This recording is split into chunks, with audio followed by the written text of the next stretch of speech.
Hello बच्चों, आप है अखिल गुरुकुल चैनल पे। मेरा नाम है डॉक्टर अखिलेश्वर सिंह। ये यूनिट 1 का लेक्चर 3 है।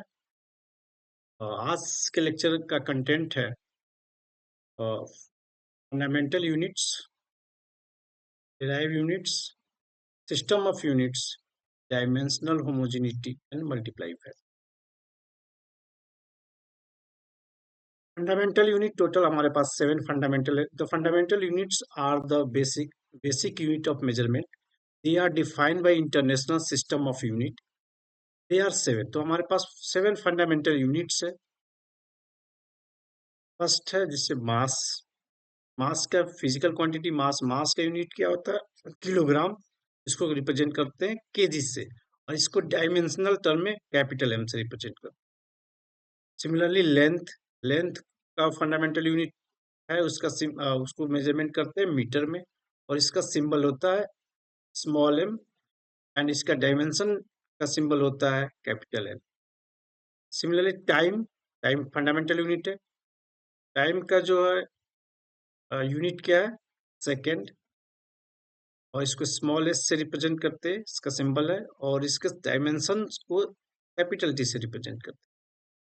टेम्परेचर है, टेम्परेचर का ऐसा यूनिट क्या है? केल्विन, इसको एब्सोल्यूट टेम्परेचर भी बोलते हैं, और इसको कैपिटल के से रिप्रेजेंट करते हैं, और इसका डायमेंशन अगर लिखना हो तो डायमेंशन में इसको थीटा से रिप्रेजेंट करते हैं। Similarly electric current, electric current का ऐसा यूनिट है एम्पियर, और इसको कैपिटल ए से रिप्रेजेंट करते हैं, और डायमेंशन डायमेंशन सिंबल में आई और ए से रिप्रेजेंट करते हैं।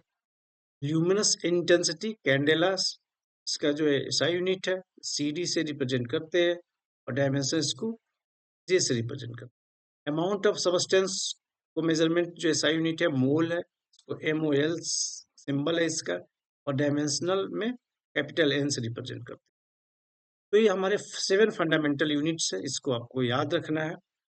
और जो है हमारे इंजीनियरिंग मैकेनिक्स में ये 3 फंडामेंटल यूनिट्स मेनली यूज करेंगे हम लोग। मास, लेंथ एंड टाइम। मास का यूनिट, ऐसा यूनिट हम लोग केजी लेंगे, लेंथ का मीटर लेंगे, और टाइम का सेकेंड लेंगे। डेराइव यूनिट्स क्या? जो यूनिट फंडामेंटल यूनिट से डेराइव होते हैं या फंडामेंटल यूनिट से मिलके बने होते हैं उसको बोलते हैं डेराइव्ड यूनिट। जो 7 फंडामेंटल यूनिट से है ना अपने पास, अगर उससे मिलके भी कोई यूनिट बन रहा है उसको डेराइव यूनिट। जैसे एग्जांपल के तौर पे एरिया है, एरिया का यूनिट क्या होता है? Metre square. तो मीटर स्क्वायर कैसे? लेंथ इंटू लेंथ एरिया होता है, ये लेंथ इंटू विड्थ एरिया होता है। तो एम इंटू एम, तो मीटर स्क्वायर। सो एम फंडामेंटल यूनिट है, तो एम फंडामेंटल यूनिट, दो फंडामेंटल यूनिट से मीटर स्क्वायर बना है। सिमिलरली वॉल्यूम का है, मीटर स्क्वायर से यूनिट ऐसा यूनिट होता है, तो मीटर इंटू मीटर, मतलब फंडामेंटल यूनिट मीटर से मिलकर बना हुआ है। स्पीड है, what is speed? Distance divided by time. So what is a fundamental unit of distance? Meter. What is fundamental unit of time? Second. So meter per second is the SI unit of the speed. It is made by the meter and second. So that's why it is derived unit. Acceleration के speed divided by time, metre per second square, इसका क्या है? Unit है। सो एक क्या है? Fundamental unit length और सेकेंड से मिलकर बना है, दैट्स वाई क्या है? डेराइव्ड यूनिट है। फोर्स का यूनिट क्या होता है? फोर्स क्या होता है एक्चुअली? मास इंटू एक्सेलरेशन, और इसका यूनिट होता है न्यूटन। सिमिलरली जो प्रेशर है उस फोर्स डिवाइडेड बाय एरिया, इसको यूनिट होता है pascal. Energy, force into distance, इसका एरिया होता है जूल। पावर क्या है? एनर्जी पर यूनिट टाइम, इसका यूनिट होता है वाट, ऐसा यूनिट वाट होता है। और ये जो मिल के बना हुआ है, ये यहाँ पे देख सकते हैं किन किन फंडामेंटल यूनिट से मिल के बना है। तो जितने भी आपको ये दिख रहे हैं क्वांटिटी, इस सब का unit, SI unit derived unit कहलाता है, क्योंकि फंडामेंटल यूनिट से मिलके बना हुआ है। तो यहाँ पे हम देखेंगे कितने टाइप्स ऑफ यूनिट्स अपने पास मेजरमेंट के लिए। जैसे यहाँ पे सीजीएस सिस्टम में क्या होता है? Centimetre, gram and second. CGS system में जो लेंथ को सेंटीमीटर में, मास को ग्राम में और टाइम को सेकंड में मेजरमेंट करते हैं। सिमिलरली एमकेएस एमकेएस सिस्टम में मास को सॉरी एमकेएस सिस्टम में मीटर, किलोग्राम, सेकंड, मतलब लेंथ को मीटर से, मास को किलोग्राम से और टाइम को सेकंड में। एक्चुअली ये SI यूनिट की तरह बिहेव करता है।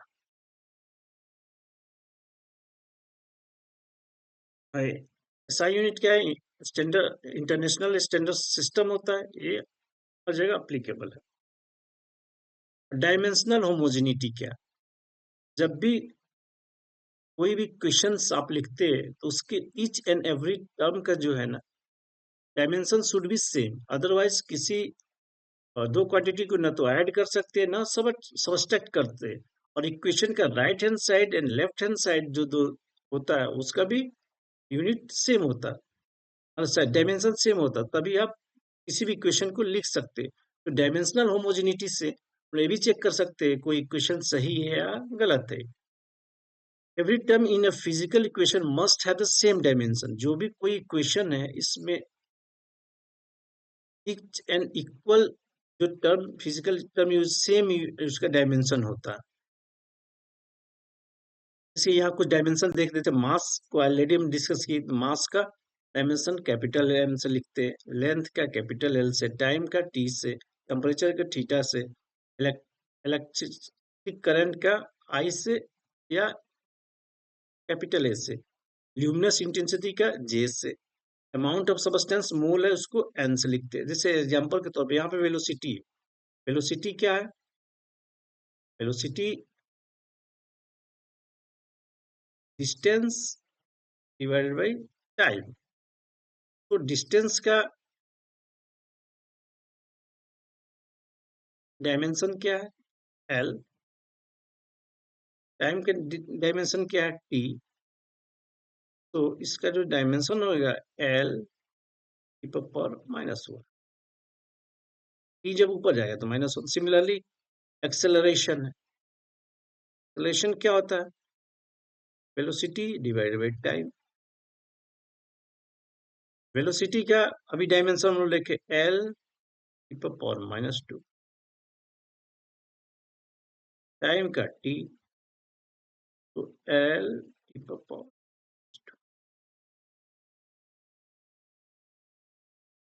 तो ऐसे ही हम लोग डायमेंशन को लिखते हैं।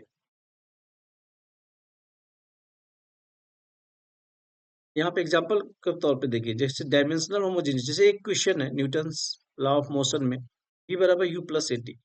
तो यहाँ पे जो राइट हैंड साइड में जो भी टर्म है ना उसका डायमेंशन लेफ्ट हैंड साइड है उसका डायमेंशन सेम होगा, as well as each term जो हमारा राइट हैंड साइड है उसका भी सेम है। जैसे एग्जांपल यहाँ v बराबर u प्लस एट लिखा हुआ। तो वेलोसिटी के डायमेंशन क्या है? l की पावर -2। ए बी वेलोसिटी है, इसका डायमेंशन एल।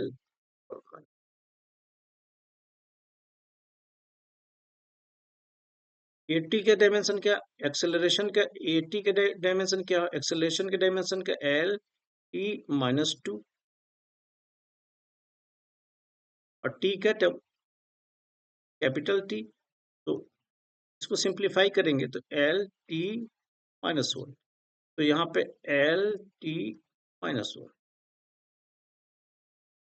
एल टी 1, यहाँ पे भी 1 ही होगा एक्चुअली।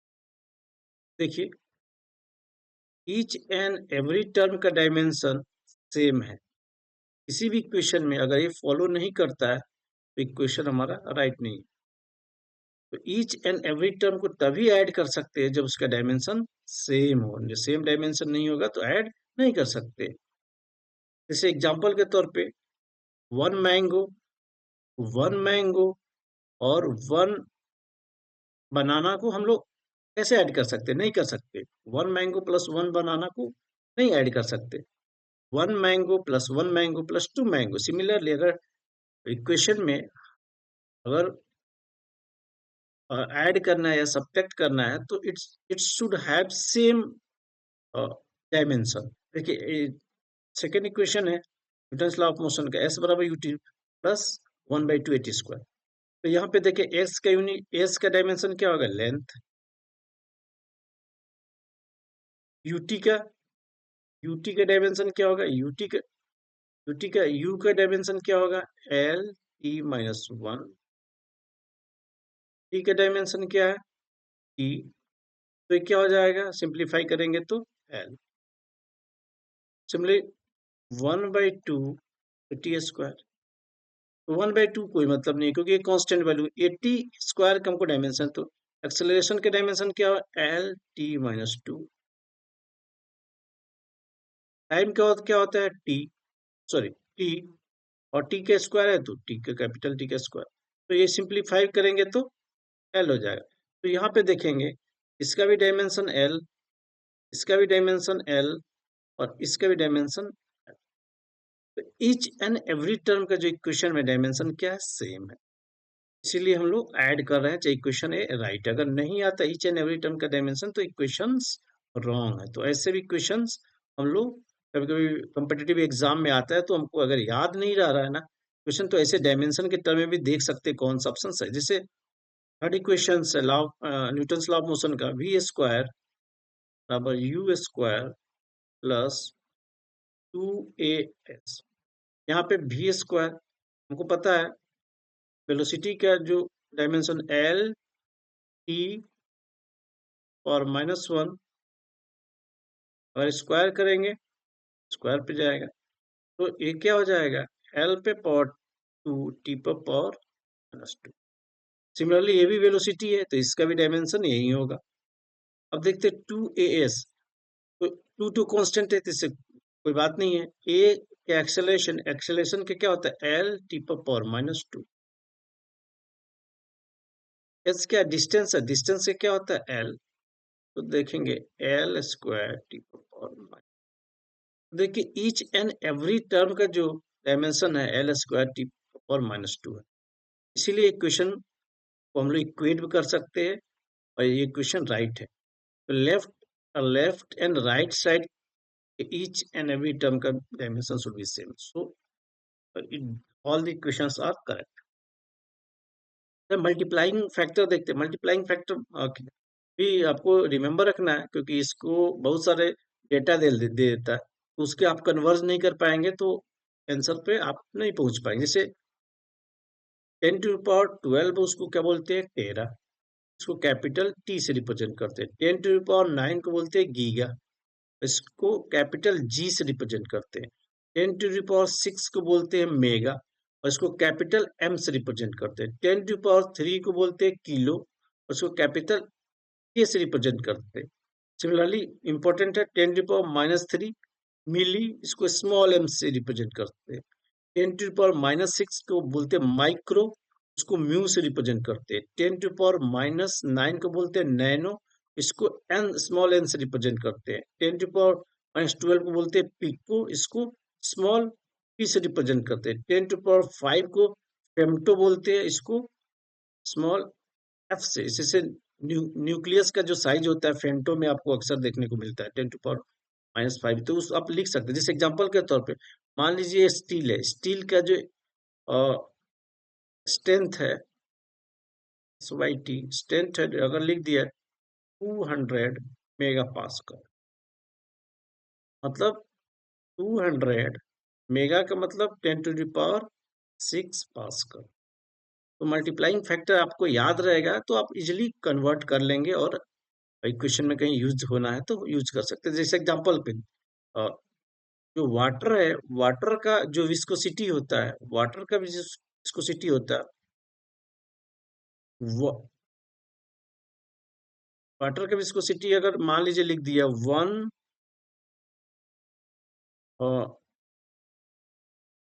मिली,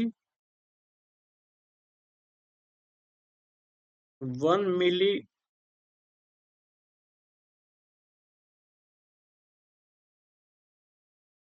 1 मिली सेकेंड लिख दिया, 1 मिली मैंने 10⁻³ पास्कल। इस तरह से हम लोग देख सकते हैं कि कैसे कन्वर्ज करते हैं, क्योंकि कुछ ज़्यादा यूज़फुल होता है। चलिए, thank you so much for watching. मेरे चैनल को सब्सक्राइब कर लीजिए, जिससे आपको लेटेस्ट जो वीडियो है आपको मिलता रहता है। Thank you.